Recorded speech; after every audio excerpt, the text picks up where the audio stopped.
Who's that good looking dude on my screen? Oh my gosh, it's so good to see you. I've You too. been in Croatia for like 2 months now. Yeah, I have quite the story over here. It's pretty wild. Oh, there you are.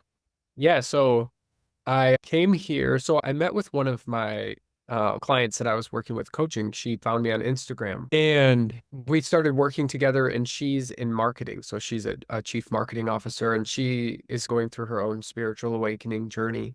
We got to talking, and then we were like, let's trade services, right? I want to build my brand, and she needs coaching services. So we ended up within this great friendship. And one day she was like, why don't you come to Croatia and we can like do all this, like work all this out and like really work together. So I came here, and like our friendship has now blossomed into like a relationship, and like it's crazy. It's so nuts. And she's flying back with me to America.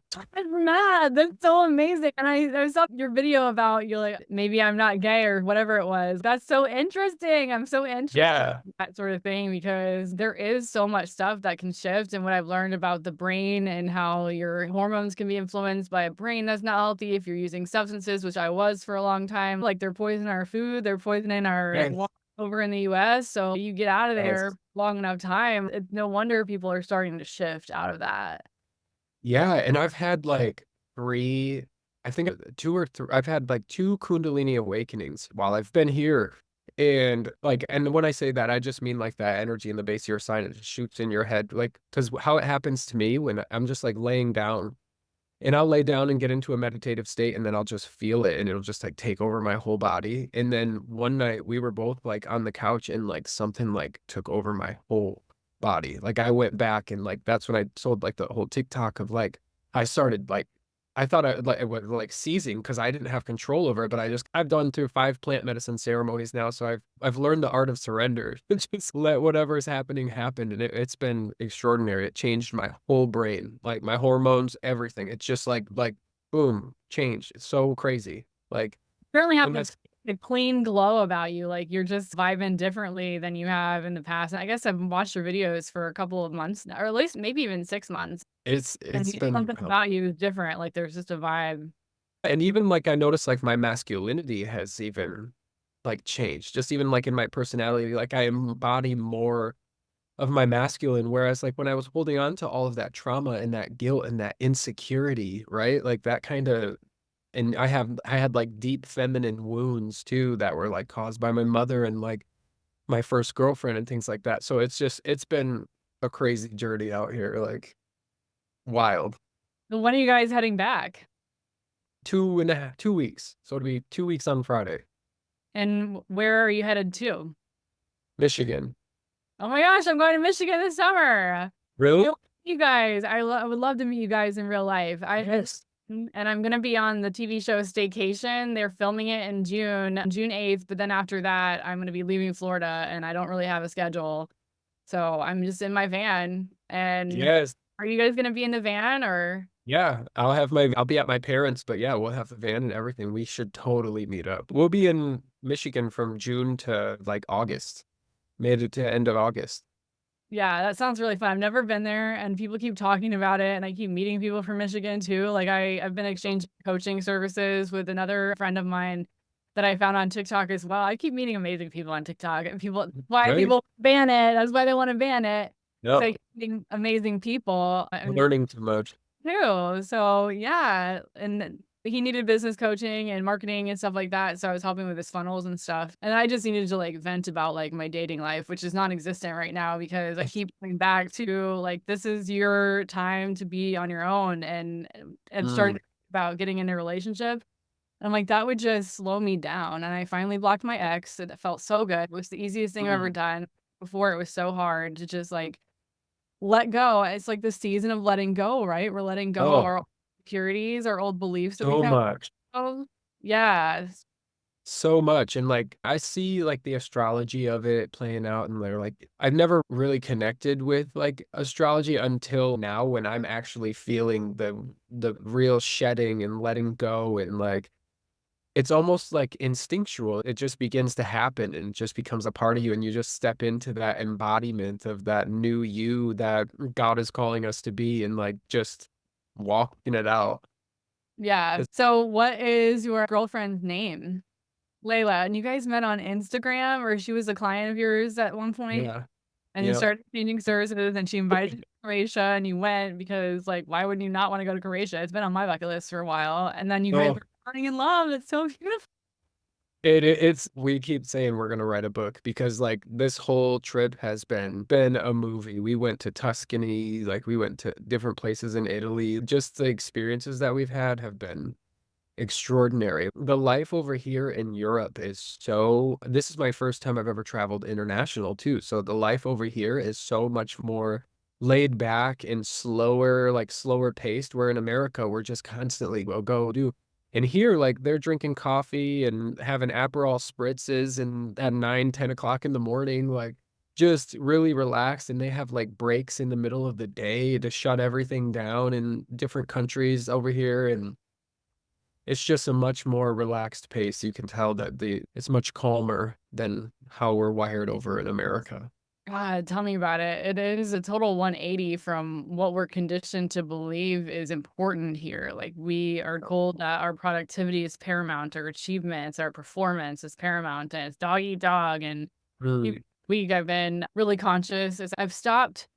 I used to smoke a lot of weed, like from age 30 mm, to 7, and I'm 37 now. So about 10 days ago, I was like, you know what? This isn't serving me anymore. And yeah, I did, and I am not on any substances.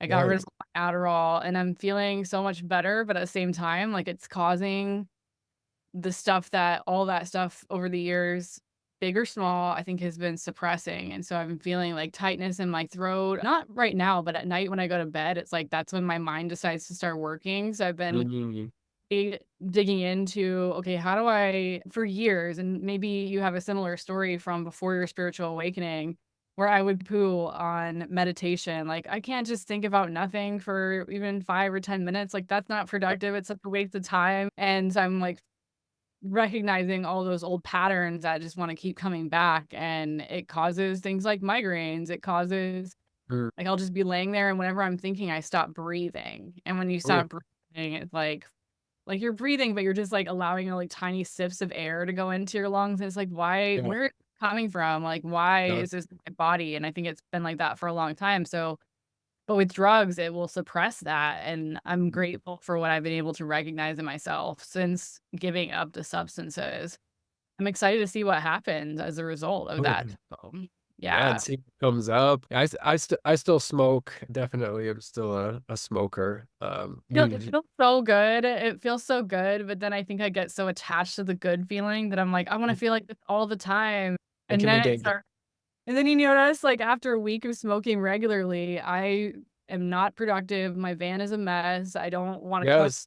ordering DoorDash all the time, it's I'm overeating, and I've gained 30 pounds in 3 years, and I'm like, "I know this has to do with" 'cause it messes with your dopamine receptors Oh, over time, and it's the same reason people gain weight on antipsychotics, is because it messes with your dopamine receptors, and you become reward seeking because it's like something's off of there with too much uh, use. I wasn't, like, mm, hanging out with friends and we shared a joint, right? I was buying 3 giant joints at one time and smoking them consecutively for 2 weeks or a week and a yeah, half. hear that. And it's like, I wanna be in this space all the time. I feel like I drop the inhibitions and I can make even more amazing TikTok videos, or I can Yeah, write. I started like 3 or 4 different books, and then I let stuff come out of me, but then it's like a mess, and I feel it's not effective anymore. So I'm curious to see what happens.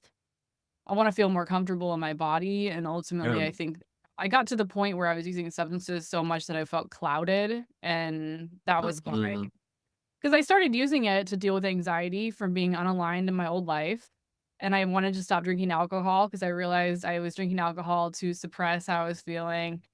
mm, I was like, "Oh, I'm gonna try CBD," which led to THC, which I think between 2017 and 2020, there was, like, a lot of fake cartridges out there, and I was vaping, mm, right?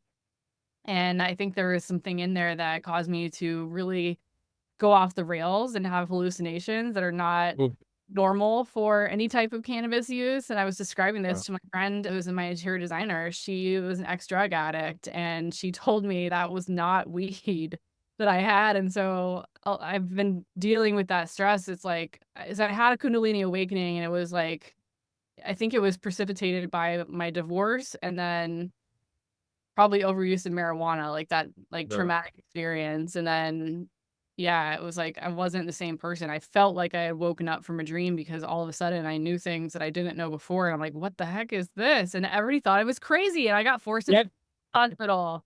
Oh, No, but at first, my mom thought I was having a manic episode because I had my Kundalini awakening in my second meditation.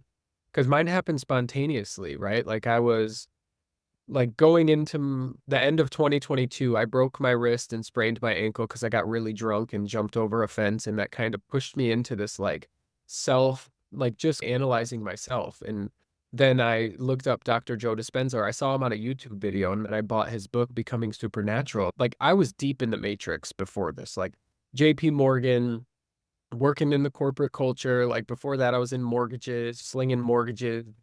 So I had no idea about anything. Like I was like, if God is real, then cool. If he's not, cool. I hate religion. Like they're all horrible people. Like I was very divisive. I was your like matrixy gay man that was successful and angry at the world and traumatized, right? And had nothing, knew nothing about the world. And so then I started learning about ancient aliens, and I was like, wow, this stuff is intriguing. Like and so that like started the awakening. And then I read Dr. Joe Dispenza's book in a week, and I sat in my second meditation and had my Kundalini awakening, and like I felt it, and like it sent me on the floor bawling my eyes out. And I called my mom, and I was like, Mom, Jesus is real. Like it's like I knew the story of Jesus once it happened. I was like, holy cow, we're all Jesus. Like this is crazy. I was so trying to figure out what it was. Like I had this new information, and then people just thought I was nuts.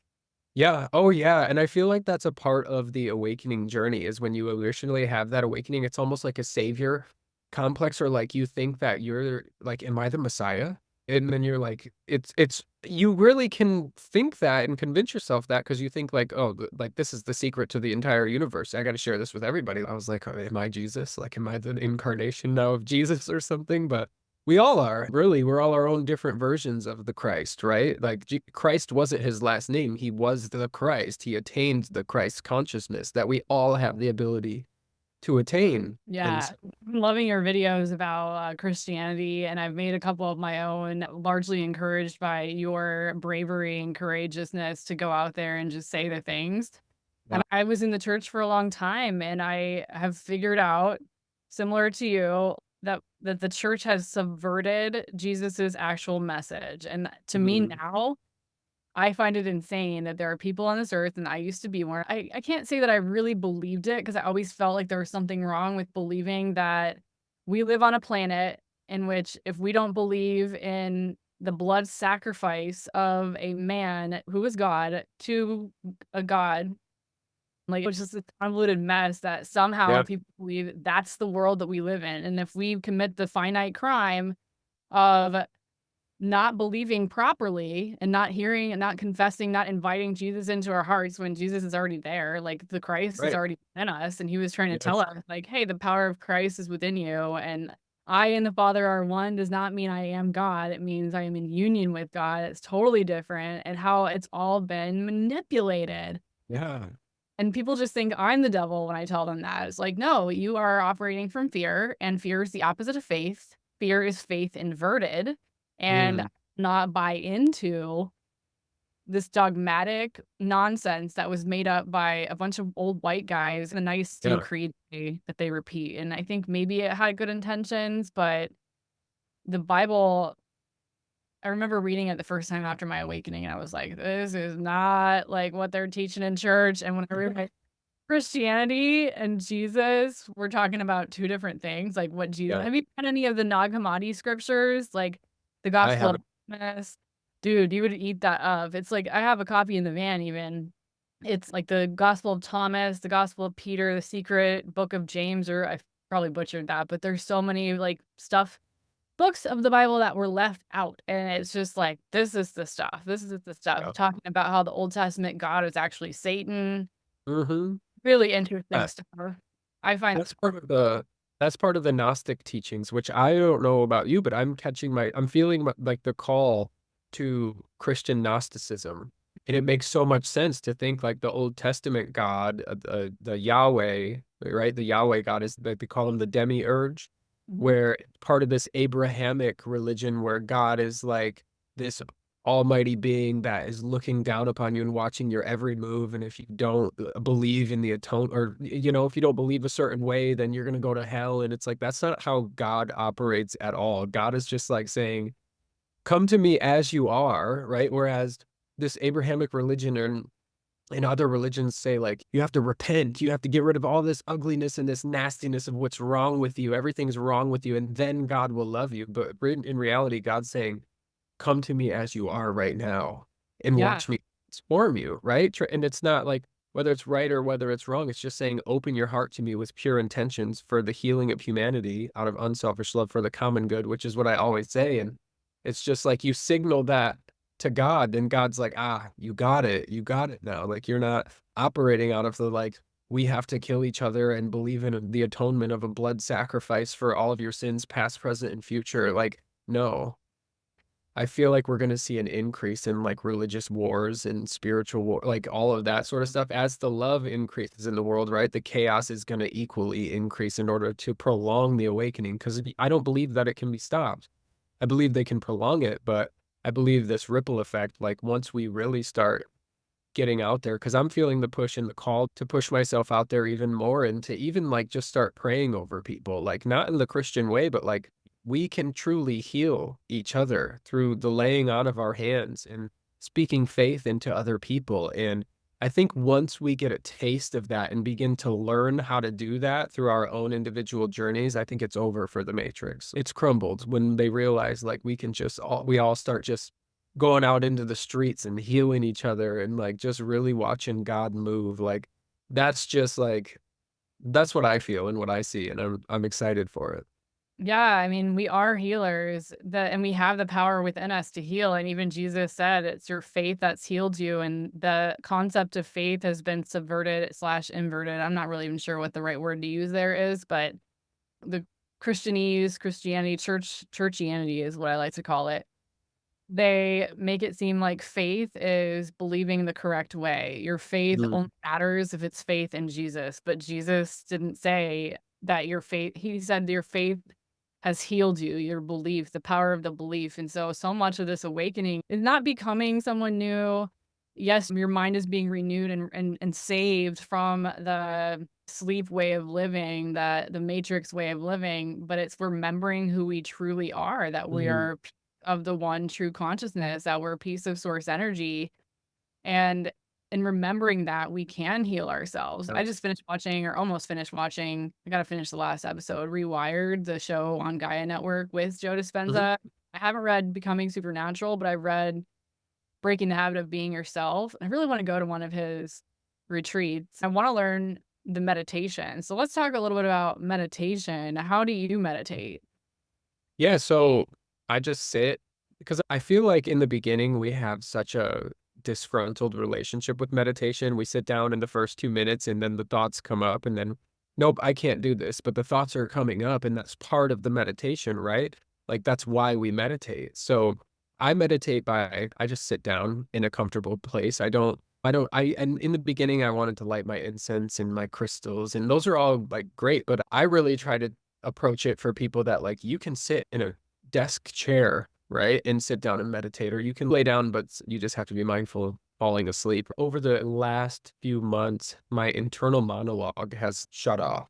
Like the voice inside of my head is very quiet unless I hear something from God or choose to think something. Or if something does come up, I have the ability to stop those thoughts and detach from them and be like, oh, those thoughts are not coming from you, from me.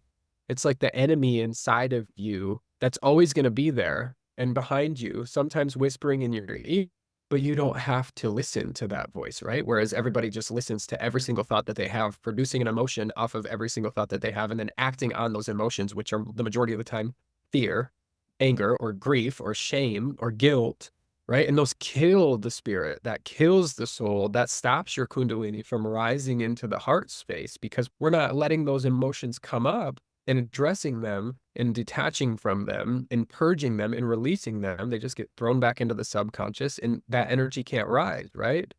So, yeah, meditation. I meditate probably a few times a week. I don't even meditate every day really anymore. I think in the beginning I was meditating like 40 minutes in the morning, 40 minutes at night, and I've just tapered off with it as much because I don't meditate every single day. And that's what people don't realize is like it's just sitting there and just being aware. That's it. Like just aware and observing everything around you without judgment and allowing anything to come up and then just letting it pass. And so that's just the wisdom that I've come to understand is like when we get to that space of silence, our nervous system is like, okay, we're good. Like I can release. And I think that's part of the Kundalini awakening, right? I think the Kundalini awakening is the stimulation of the vagus nerve. And so I just believe that when we settle our nervous system and we no longer think we're getting chased by a lion in our lives, then it releases and then our body can return back to balance and harmony in which it was supposed to do in the first place, in the beginning in which we were created, right? And then that begins like the whole transformation, depending on how far you want to run with it. For me, like I have this desire in my heart to just like change the world. And I know that I'm not going to be the only one to change the world, but I know that many of us out here have to hold that vision in order to change the world. You know, I desire for stronger spiritual gifts. I desire for a deeper connection. I always say that I live to have my belief systems shattered by truth. Like I live for it. Like I live for the fear. I live for the discomfort. Like shatter my belief systems with truth always. Like, What you're saying about how the shame, the fear, the guilt, the anger that a lot of people are stuck in, I teach that in the retreats that I do. I'm doing one with probably like 12 people this weekend because I neglected to realize it was a holiday weekend. So most people are like, either A, I can't afford it, which is just sad to me, but it is. And those are the people that need to be there, the ones who are like, I'm poor. Like, you don't realize that you're calling yourself a victim and that you're perpetuating that, and that by staying in that energy of victimhood, you are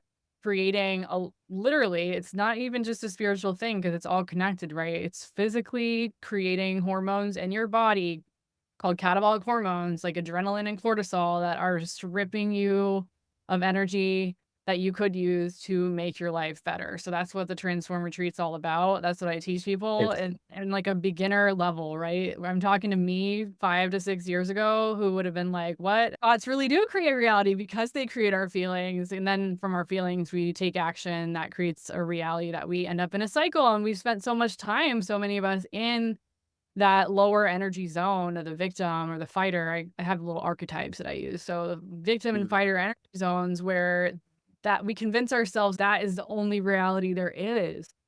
And then we waste our lives thinking that's what it is. So when talking about purging emotions like this, and we can do this in meditation, we just allow them to come up and we don't let them control us. And then they lose their strength over us. They lose their power over us when we just let them merge out of us. Because I think a lot of people think meditation, you just sit there and nothing happens for however long.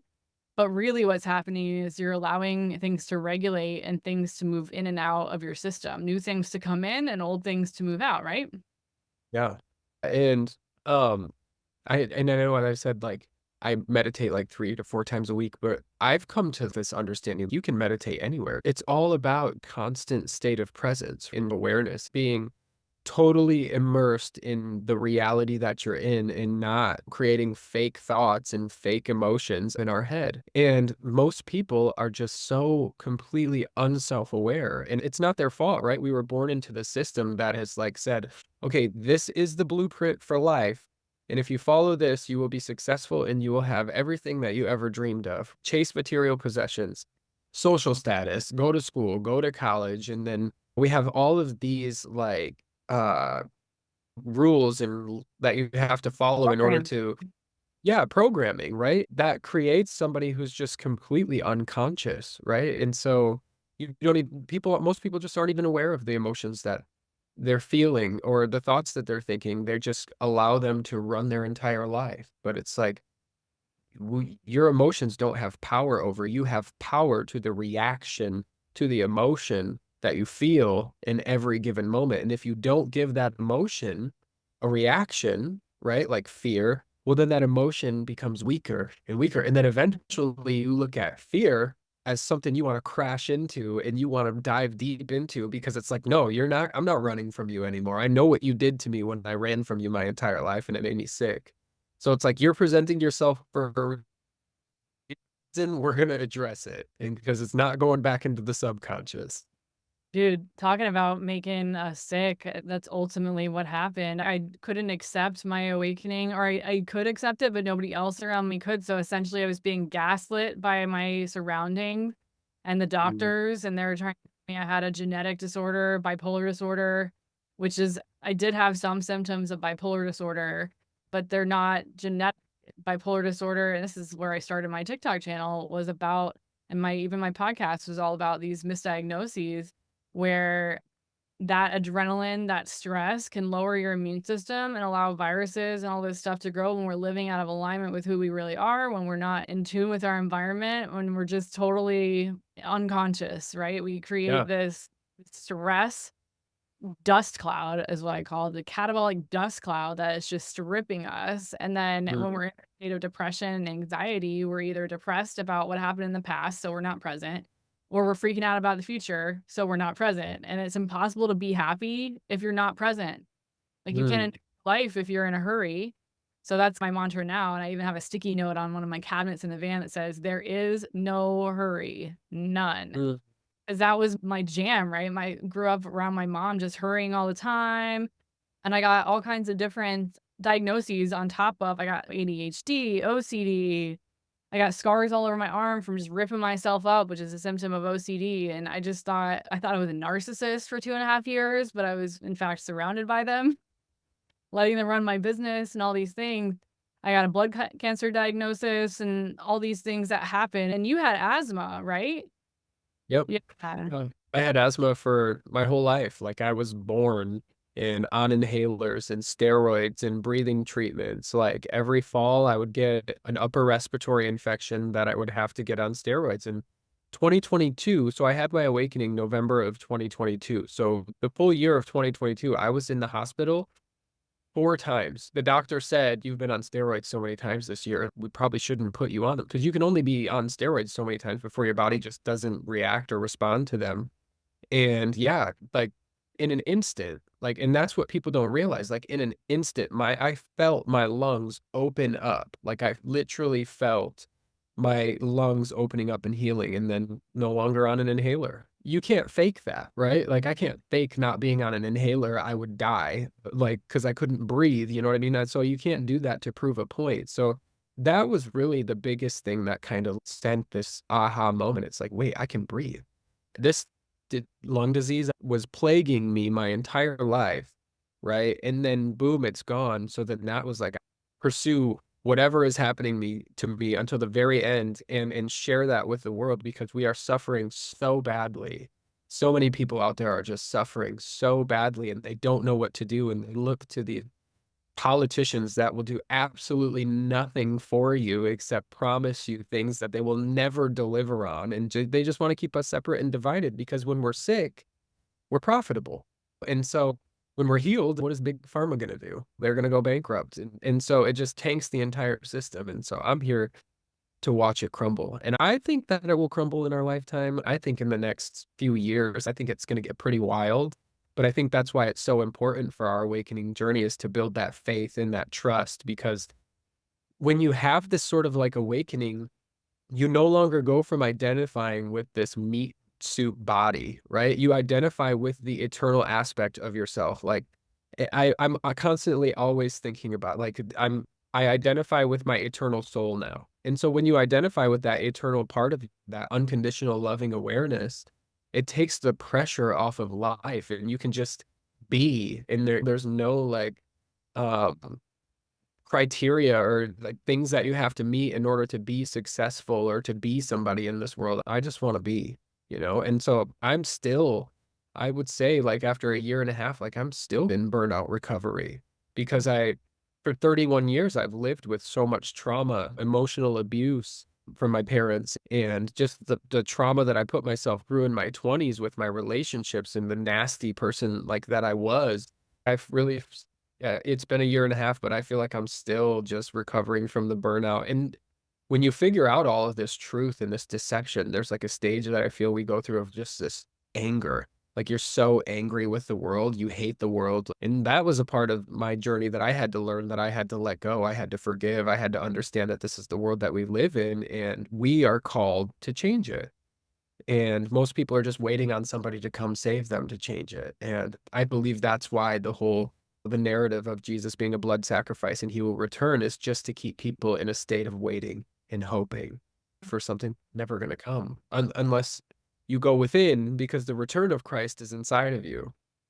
Exactly, and it conditions us to give our power away, and this whole idea of we are nothing but for Jesus, like, Jesus saved a wretch like me. It's like, no, Jesus is trying to tell us that you're not a wretch, so stop treating yourself like one. Don't Mm, listen to people who are telling you that you're garbage and that you're mm, powerless and that you need to have permission, authority over you at all times. Like, we're born into this weird system where the government is entitled to yeah. a percentage of everything you make. How is that not trafficking? Because if you Oh, don't give them your money, then they're gonna ruin your life, really? And so we're paying them money under threat and duress.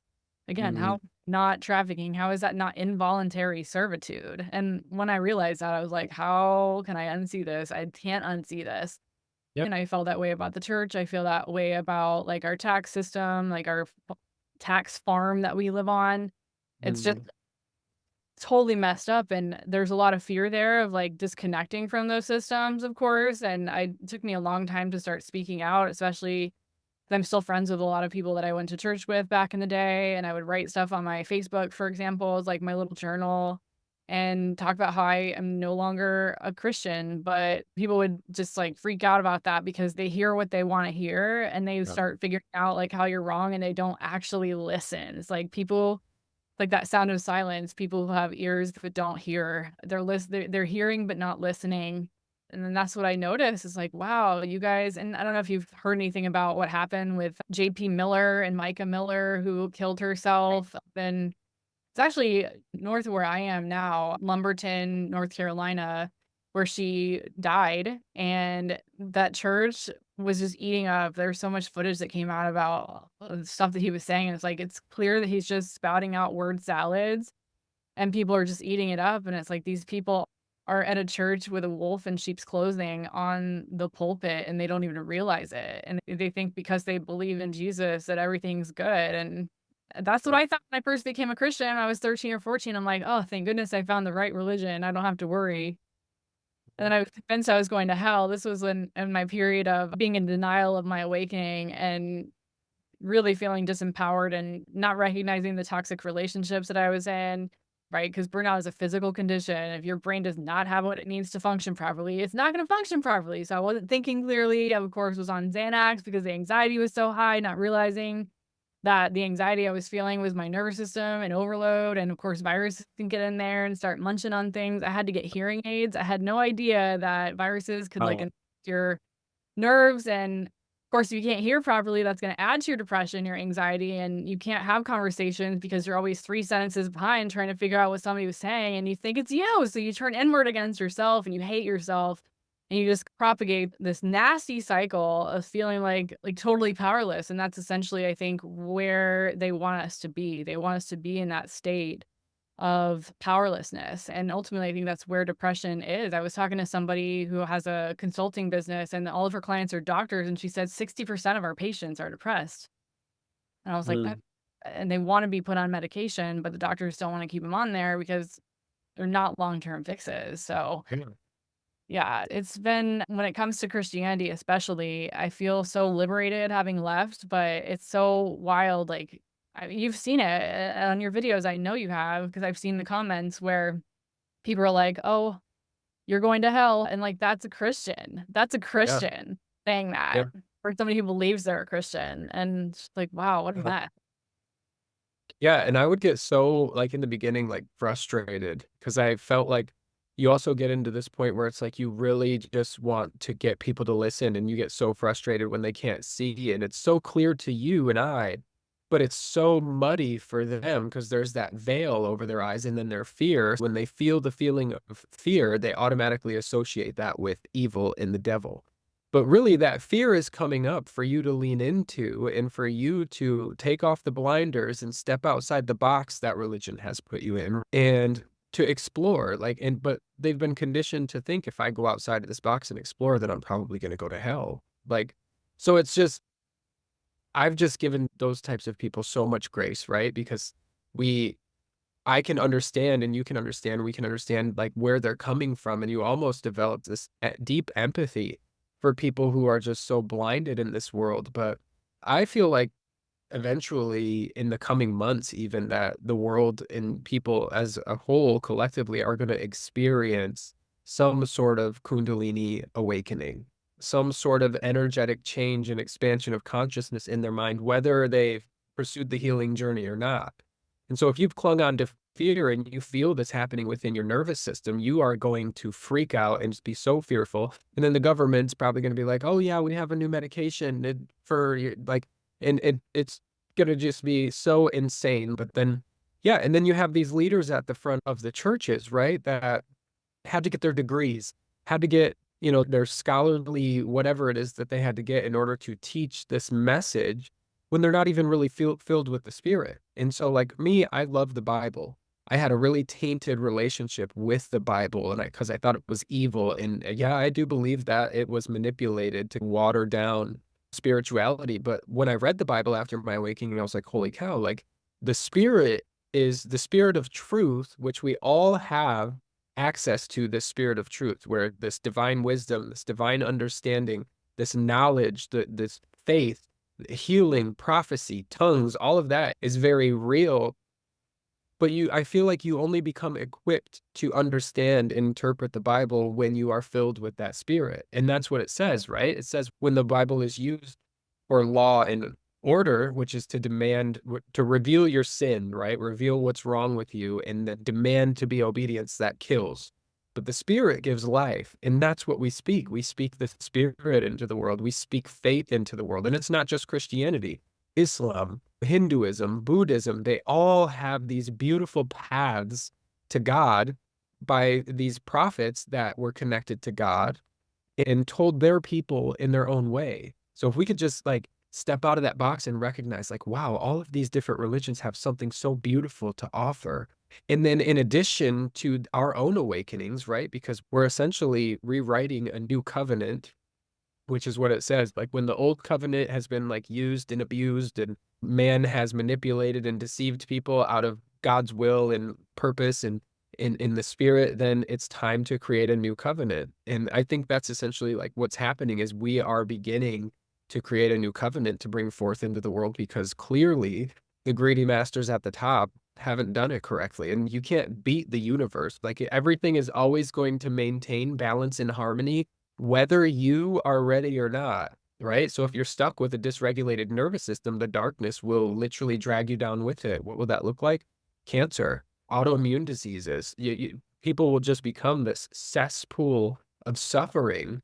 But then you'll have these people simultaneously who are just literally performing miracles, right? Like, and helping pull those people out of the darkness. And that's what I've understood my journey to be is like, I see these souls like just in this fire and I'm just like snatching souls out of the fire all over, like to just get them to realize like, you are so powerful. God lives within you are Christ. Like, so it's just wild. Like I think about it. I probably say that this is crazy 20 times a day. Like this is just insane. How did we get here? But you just got to enjoy it while we're here. We chose to come here, and you mentioned something about I think it's gonna happen in our lifetime. I agree. I just feel it. I feel Oh, things are changing. I feel time speeding up. I feel the old ways of doing things are bubbling up, and it's just we're all connected in the quantum field. So as more and more of us wake up, we're gonna hit that critical mass, and everybody's gonna wake up. And God yep, is love, and love always wins. So there's no way that yeah, this then is gonna last. It's not real. yeah, Eventually the light is gonna turn on. Right before I went into the mental hospital the first time, I was, like, overcome with this, like, "Oh my god, Jesus is real," like, the whole "Am I Jesus" thing, and I'm the light. You just have to, like, turn on the light, and then you can, like, find your way, and it all made sense to me, but it made no sense to anybody else at the time, right. and we just get, like, caught in these bubbles of belief systems, and we are so used to informing our own opinions and beliefs about who we are based on what other people have reflected back to us. And so I think for me, I was spending a lot of time thinking that I was just average, normal, whatever, but there was always something inside of me that was like, you're meant for more, you're supposed to do more. But then I would feel guilty, especially growing up, wanting to do more and feeling guilty because I wasn't grateful for what I had. But it's not bad to want more, especially if that's our birthright. We're in this world of abundance and we recognize that we're holding ourselves back in some way to unleash ourselves, to literally unleash ourselves, like take the leash off and to just be. 'Cause I've severe burnout and they say it takes like 3 to 5 years to recover. And I didn't really start recovering until May of 2022. So I'm not even 2 years in yet. And I asked my guides yesterday. I started channeling in my journal, like my guides, because I guess that's just the way I do. I'm a writer. So I Yeah. asked, like, how far along am I to the healing process? And they said 65%. And I feel like I'm about 65%, which I feel so grateful for, but I get ahead of myself. Should be farther along by now. But then I have to remember, like, no, this is the process of healing and you're right where you need to be. And well, it's all in order to retrain myself to unlearn the hurriedness and to retrain myself to slow down and just be instead of feeling like even with launching my new brand, I launched selftransformation.com in March. My old habits from my former business that I sold in October 2022, I sold it and then I took some time off. And now I'm finding myself going back to those old patterns of I gotta do this and do that, and I pay this person to help me with this, and they're not doing it, and then I write an email, like, 9 o'clock at night about what I want done because it wasn't getting done right, and it's like, "Oh my gosh, that's an old pattern," and that sort of stuff will, like, lower my immune system, create the stress all over again, and then I find myself like, you just feel that energy, and it's an opportunity for me to recognize it and just purge it when Yep. it's come up, because that's when I would reach for the substances, Matt. That's when I would reach for the substances was when I was feeling that stress, and I didn't wanna feel that stress anymore instead of just facing it and figuring out what it was there to teach me, and Uh, that's to be instead of living in the future, because if I'm freaking out about a business thing or something with my clients or design or emails, like somebody writes me a mean email or something and that like gets to me, I'm not doing what I'm supposed to be doing. It's just a yeah. distraction. So Yeah. recognizing all those distractions. And I think that's why meditation is so valuable because it allows us to become aware of those distractions and then we can disconnect from them. And instead of thinking that we are the clouds floating through the sky, we can say, oh no, I'm the sky. Like I'm the sky. And clouds are just come through. I can just feel it, like, it's so strong, but I always tell her, like, "You're right where you're supposed to be. Everything that is happening is meant to happen when it's supposed to happen." It was something called something optimism, where no matter, like, what happens in your life, you just practice radical acceptance of, like, "Okay, God put this barrier or obstacle here, like it's presenting itself, like this isn't going to be here forever. This is a cycle that I am meant to break through and work through. And then there's going to be mountains in my life that I'm going to climb, the suffering, the sadness, the joy, the gratitudes, the connection. Like you just embrace everything in life. And I feel like that just makes it so much easier. And from the Matrix, people are like, you're delusional. You have to control everything. But in reality, I'm over here healed or healing, happy and whole. And when you said it takes 3 to 5 years for burnout recovery, I'm like, that's like, I'm only a year and a half in. I'm right with you. I think there's things like meditation and what we're choosing to put in our bodies and what our environment is and who we hang out with, like those things can speed it up a lot faster. I think Mhm. that we can definitely accelerate it. The fact that I'm 65% healed from that and it's only been less than 2 years, I feel like I'm doing pretty good. Like, I think Yeah. by time next year, my platelet count will be back down because I got diagnosed with a rare form of blood cancer that is related to lymphoma and leukemia, and I thought because my platelets had gone down so much last year that they would be normal by this time this year, but no, they were back up again, but I've been smoking a lot of marijuana at the time. It was a wake-up call, Yeah. and you're right, everything does happen for our good, and we can transmute all that pain. I know I went through the depression and suicidality that I could get out of it and then help all the people that are convinced that they have depression like it's some kind of disease, and it is in a way a disease, it's a thinking disease, And it can cause Mm. us to, like, if our brains don't have what they need to function properly, then they're not gonna function properly. Our brain is connected to our nervous system. I believe it's one organ. And if our brain is sending signals to our other organ systems to create the hormones that the rest of the body needs, even if you're having a problem with your thyroid or your heart or your liver or something like that, it probably has to do with the brain too. Like, you're probably Oh. gonna feel depressed no matter what kind of illness you have. And speaking of illness, I'm curious, since your Kundalini awakening happened in 2022, what was it like during COVID for you? So I had my first time ever getting COVID was 3 months ago. Oh, So wow. yeah, and also so I was so deep in the matrix that I got vaccinated as well. So, like, Wow. I'll admit it, I did get vaccinated, but it wasn't too bad for me. But I have learned that different blood types don't get it that or, like, are resistant to it, and my mom, she's Rh negative, and that's a whole 'nother story, like, the rhesus factor where if you're Rh negative, there's a lot of people that experience these awakenings, and also if you don't have the Rh factor in your blood, it means that our blood was, like, genetically modified, because in order to have the rhesus factor, it means you have to evolve from monkeys, and I don't even know if I believe the evolutionary theory of monkeys, because then why aren't there half human, half monkeys running all over the planet? But my experience with COVID wasn't too bad, but then I randomly got it, like, 3 months ago, and it was like death, like, I was down for the count for a week, but other than that, like I haven't even been sick. I haven't gotten sick, since my awakening, like, besides when I got COVID, but, like, my I've noticed that my immune system is so resilient, right? Like, it's so, um, like, I just feel stronger, I feel healthier, and, like, even when if you go out and, like I don't drink that often, but, like, you go out and you have a couple drinks, like, you just recover from things even faster, but it makes sense because, like, you don't have all of those emotions, right, stopping you from recovering, and those emotions are literally I believe that most diseases and autoimmune diseases, like, stem from some sort of emotion, that emotional trauma that we're suffering, you have people that go to the doctor and get put on all of these sorts of medications. They get put on all of these medications, and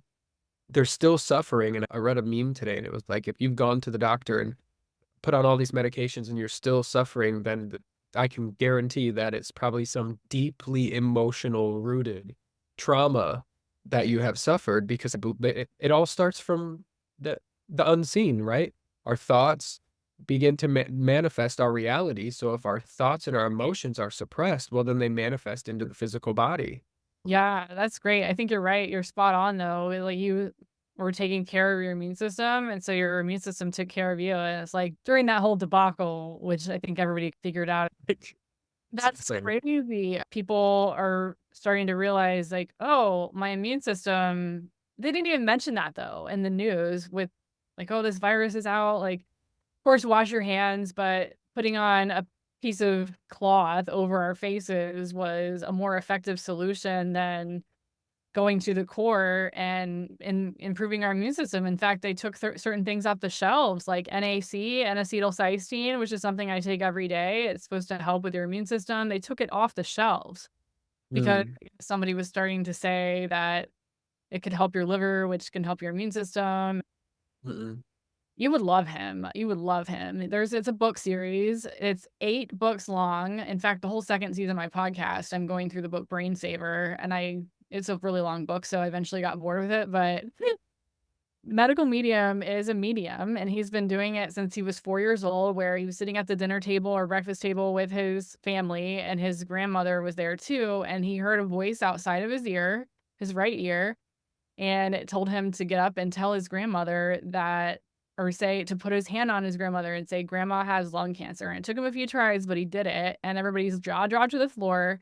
And a week later, they get results back, and of course, she has lung cancer. He's like able to read people and figure out what their issues are. And all of his books talk about the real causes, all these illnesses, and the fact that there's a classified medical industry that's a puppeteer behind our doctors that are only told what they are supposed to know in order to keep the system going. So chemotherapy does not work. Most people die from chemotherapy before they would actually die of the cancer that they have.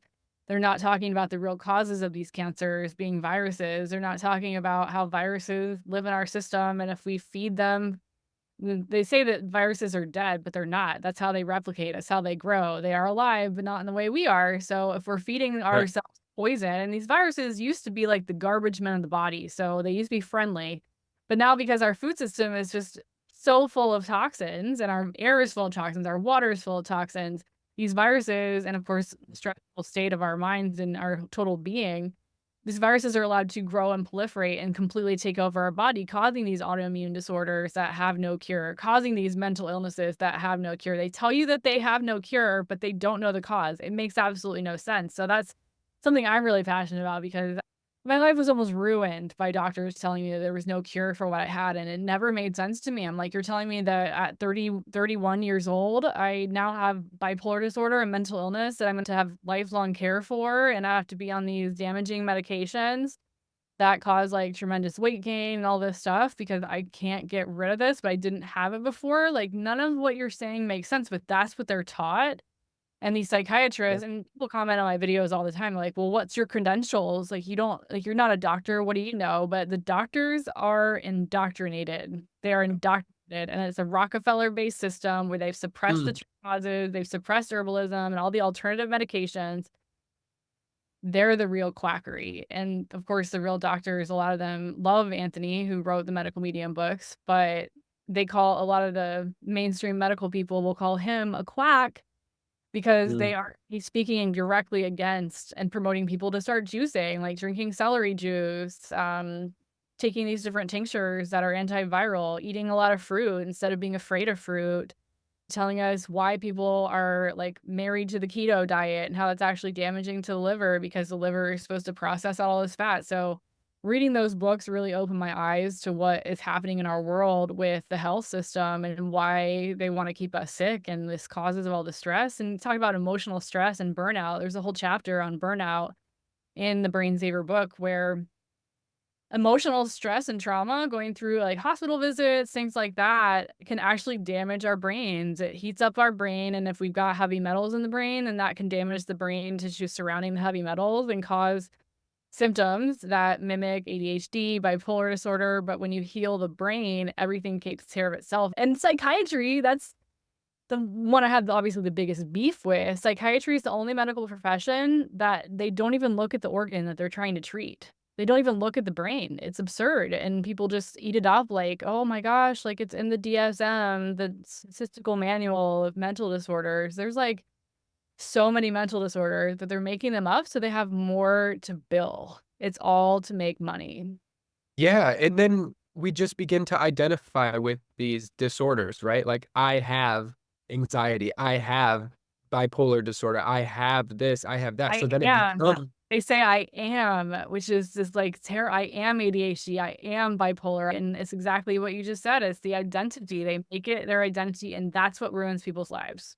yeah, and then we're conditioned to just trust the medical experts at the top. And even like the medical experts, you can see like what they have this sort of sense of authority. Like, I went to school for all of these years. I know what I'm talking about. If you're talking about anything else, like God forbid we say soursop tea is 10,000 times stronger than chemotherapy, SCAC tea, but they're just so programmed to think that these pills and these chemicals are what's going to heal the body when literally every herb, I believe that there's a cure for every single disease that grows on the planet, right? Like, we were given these fruits and these vegetables to consume and to make these tinctures and medicine. Our food is medicine, right? But we've just been so programmed to believe this insanity. Like, there was times where I would have to stop myself because I'm like, this is enough to make me go crazy to see all of the things that they've done to people. And like, that's where my big heart comes into is like,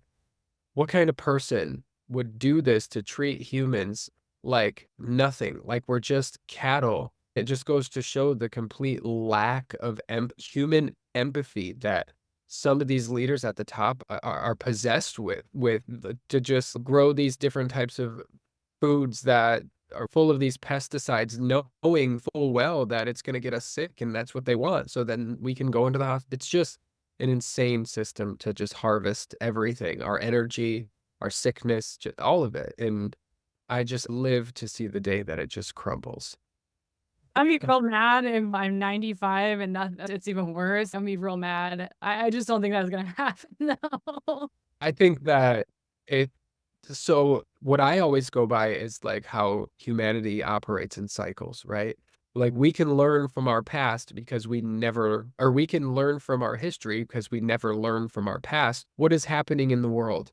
Everybody is awakening the Jesus within them. What did they do to Jesus? They tried to stop him, they killed him, they suppressed him, they created new guidelines, like the Vatican just came out with new guidelines to how to address supernatural apparitions and phenomena. I believe that is exactly they're doing that because they know that the awakening is coming. They know that people are going to be out in the streets healing other people. Like I was reading the guidelines and it said when a supernatural phenomena takes place and an act of devotion starts to arise, they want to make sure that they stop it as much as possible. Because if you see somebody out on the streets healing somebody else, that draws too much attention to that person. And then the bishop in that area has to investigate the situation and they're going to deem what's supernatural and what's not supernatural. When these people aren't even filled with the Spirit, they're going to decide what's the Holy Spirit and what's not. No, it's just your contingency plan to stop this awakening from taking place and to manipulate the masses because they're going to trust the people at the top. And the Vatican is one of the most evil, corrupt places in the world with 3.5 miles of what sacred texts that they've hidden completely from us. It's wild. I think that, in my personal opinion, what we are doing is a very bold and a very courageous path. Obviously, it's the narrow gate that the Bible speaks to, going against the Roman Empire. And I do think that they will try to stifle us and stomp us out and do what they did to Jesus. But I think you have to develop on this awakening journey this sense of conviction, right? That's in your testimony, that's in my testimony to know that this is the absolute truth. And when you identify with your eternal soul, you're not afraid of death anyway. And to be honest with you, like, I know that the afterlife is probably going to be a billion times better than what's here. So I'm willing to put it all on the line. I even said I'm willing to be a martyr for my faith. And so if I make it to 95, I'll be so happy because in the next 60 years, I'm spending the rest of my life to just tank this entire thing, to completely just expose the truth. And I don't see how this could go on for 60 some odd more years just by gauging the amount of conviction and desire to expose and to help people heal and to just really bring forth the presence of God into this world. And I think too, like us speaking our testimonies in the way that we do allows more people in the world to build the confidence and the courage to step out against society because we're doing it. Like, just like you said, you saw that I made a TikTok and then you made a TikTok. And so then it gives people that permission to say, okay, like, I'm not doing this alone. Some people have to take this bold stance. And I think they'll try to stomp it out if people get too big of a following or things of that nature. But that's from what I've learned and from what I've seen and how humanity cycles over and over, I can just see that's how it's going to happen. Know by what happened 2,000 years ago, so they're more prepared for it now. And however that plays out, I'm totally fine with. If I gotta be, I don't think I'm gonna be hung on a cross or anything, but whatever happens, I'm willing to risk it all because it's the right thing to do. You know what I mean? And we should always do what is right and what is good, no matter the consequences that come with that. Because like at the end of the day, it's what God is calling us to do. You can feel it. I can feel it. And regardless of how it turns out, like we're all meant to just create this huge ripple effect to lead this planet back into balance and harmony. And do you know about like the 12,000-year solar cycles? Do you follow any of that sort of stuff? I've Like, definitely followed some of that. yeah, like suspicious observers, do you follow them at all? But that sounds really familiar, so I probably have seen their content pop up. And I'm like segueing, but like, you know how the Earth, the electromagnetic field of the Earth is weakening, right? Mhm. At an alarming rate, right? Over the last 200 years, it's decreased like 25 to 30%. In the last like 25 years, of that 25% has been like 20. So it's like rapidly declining. And the sun is becoming more active and the electromagnetic poles are flipping. So we're also going to see cataclysmic events taking place all over the world in our lifetimes, like from everything that I've been researching. So it just shows like if we're all out of balance and harmony, then the earth is out of balance and harmony because she can feel what we feel, right? And if we feel disconnected and anxiety and stress, we are the virus on her skin. So she has to cleanse herself in order to maintain balance and harmony on this great earth. And we think that it's just the earth. The earth is billions of years old. You don't think that she's developed wisdom and interconnectedness within herself to create weather events to wash people off the map. And I believe too that if we create this ripple effect and awaken humanity and maintain balance and harmony within our civilization, then the cataclysms to come won't be as drastic, because I think that God can feel that. God can see that. Like, we're all called to be kings and queens, sons and daughters of God on this earth. And when we do that, it'll restore balance and harmony, and the planet won't have to shake the flies off of her back. Do you think that I feel safer being in a van because I can, like, leave in case things Mhm. go bad, and I almost feel like so in keeping with how we both awaken and having this, like it was just very sudden and this feeling of we're here to have we're here with a purpose and we just know what we're here to do all of a sudden. I almost feel like the path that we're on now, I do feel this way, is meant to protect us, feel divinely Yes. protected. I feel that I don't have fear that anything bad is gonna happen to me because my purpose has not been fulfilled yet. But if it does, oh well. I don't know what prophecy it was, but it was a Native American prophecy. I follow her name's like Stephanie White Buffalo or something on TikTok, where she said that when we go through these cycles and we awaken and develop this intuition and this guidance system, that guidance system within us leads us to the next destination that we're supposed to go through. And so let's say like you're in your van and you're like, man, your guides tell you like, oh, I got to go to wherever. And then you answer that call and you listen to it and you realize where you were at, something maybe catastrophic happened.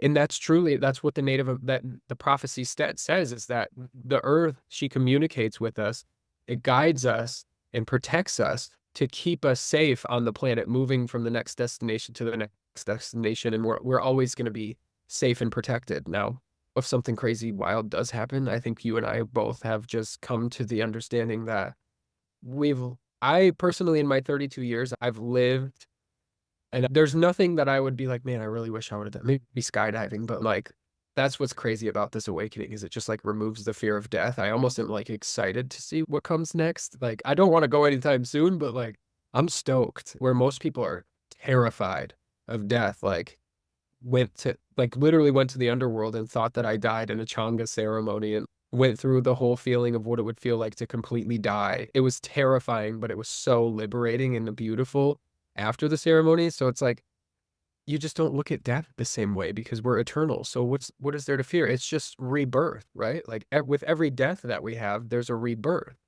Right? It's just at the end of this life, it's pretty dramatic, and that's what we've been fed, is like, "Oh, a funeral, we must mourn, we must be sad and grieve, and it's terrifying and it's bad," but really, we're just being rebirthed into another reality that, and in remembrance too. Like, I feel like we'll die and then we'll just remember everything that we were and be like, "Oh, I can't that wait wasn't." for everything. The purpose of his resurrection was to show us, like, "Hey, you don't have to fear death." And people just misinterpreted that as, "Oh, because he's God, he came back and he's gonna save us," and he even called us, like, brothers and sisters too. So, Mhm.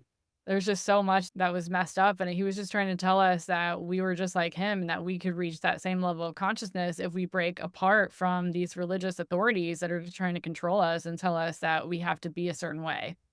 Yeah. I feel so happy to be out of that, and Jesus was assassinated, he wasn't sacrificed, he was not like he wasn't part of some divine plan that God had from the very beginning to, like, fuck up all of humanity and then save them with himself with a blood sacrifice to make it all right, like, it's just insane that I believe that.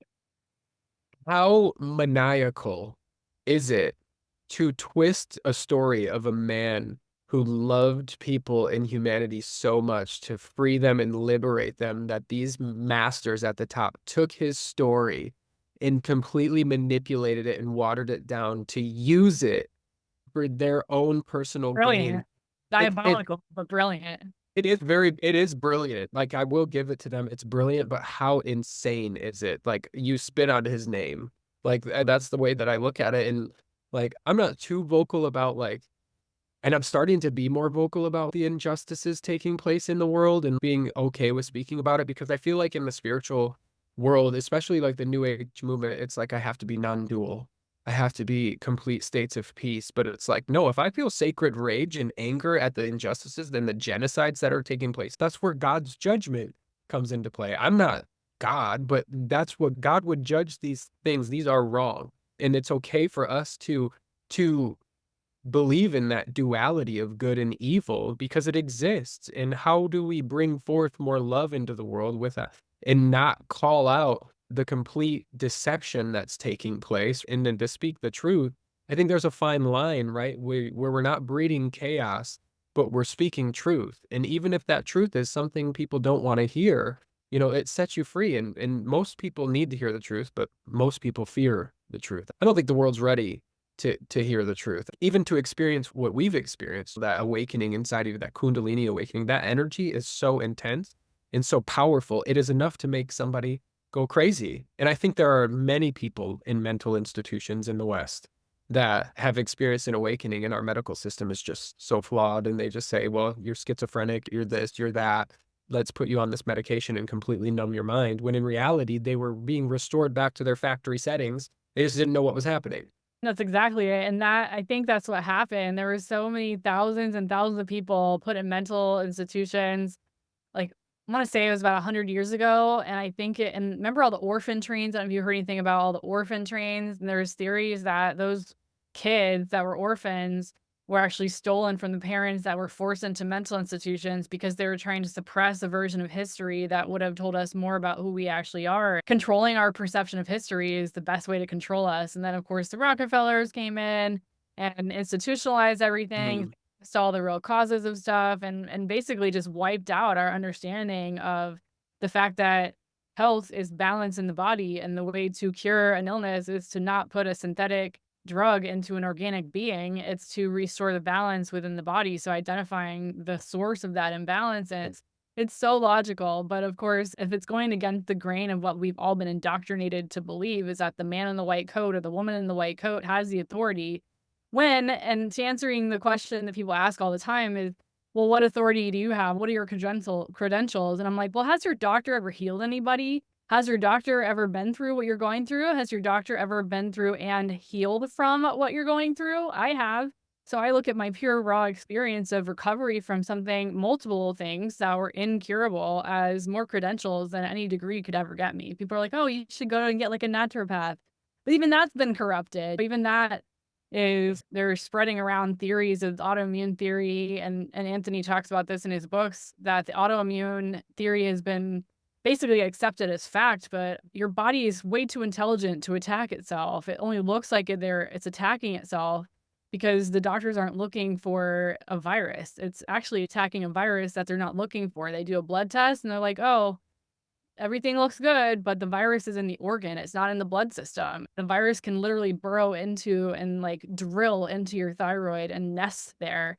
It can be in your marrow, it can be in your liver, and it's not going to show up on the blood test. So it's just archaic, our system. And it's so freeing to know that I don't have fear of cancer. I don't have fear of disease, even though I have technically a diagnosis. I know in time that my platelet count is going to be back to normal. I don't fear any of it. I don't fear it progressing. Even though my doctor tried to put me on chemo, I was like, "No, no." And I needed the wake up Ugh. call to see that it wasn't gone yet. I needed that wake up call, but that's what pushed me to get rid of all the substances and get rid of anything that was causing unnecessary stress and see what happens. It was really from I just wanna see what happens if this substance and all these other substances that I had on and off for the last 7 years, if I just go back to my baseline, because I had been taking some kind of substance, whether it was alcohol or a pill or a plant medicine, microdosing or whatever, consistently for 7 years, and alcohol was the only thing up until 30, but before that, it was nothing, and I feel like I was more effective then. So it's like, what will happen to my body, to my brain? How much space will I create with Mhm. that clarity mentally, and see what Yeah. happens. Yeah. Yeah, have you heard of, like, soursop tea or genuine apple tea? Yeah, I have. I don't know how to get it though, like, can you buy it online? Yeah, you can there's an herbalist that I got it from because when I so herbs were another part of my awakening. When I like went out into the backyard and found mullein, which is like the best plant for your freaking lungs. I was like, man, I suffered my whole life with asthma, and the weed, right, that grows alongside of the road is one of the best things that you can take for your lungs. So like that was a huge awakening for me. After my awakening, I was like, holy smokes. Like, so I bought all, like I have a pound of cayenne pepper in my RV. I got like 6 months worth of genuine Essiac tea. I have a bag of soursop tea because I'm like, maybe somebody in my family can get cancer and I'm going to be able to help heal Yeah, them. I'm So if you gonna find it, I got some in my van for you when you come to Michigan. Yeah, Um, and I want to say thank you for being on the show. And I hope people listening to this episode of Self Transformation Radio loved it. You can find Matthew's contact information and links in the show notes. And we'll see you in the next episode. Thanks again, Matthew. yes, absolutely. Thank you for having me.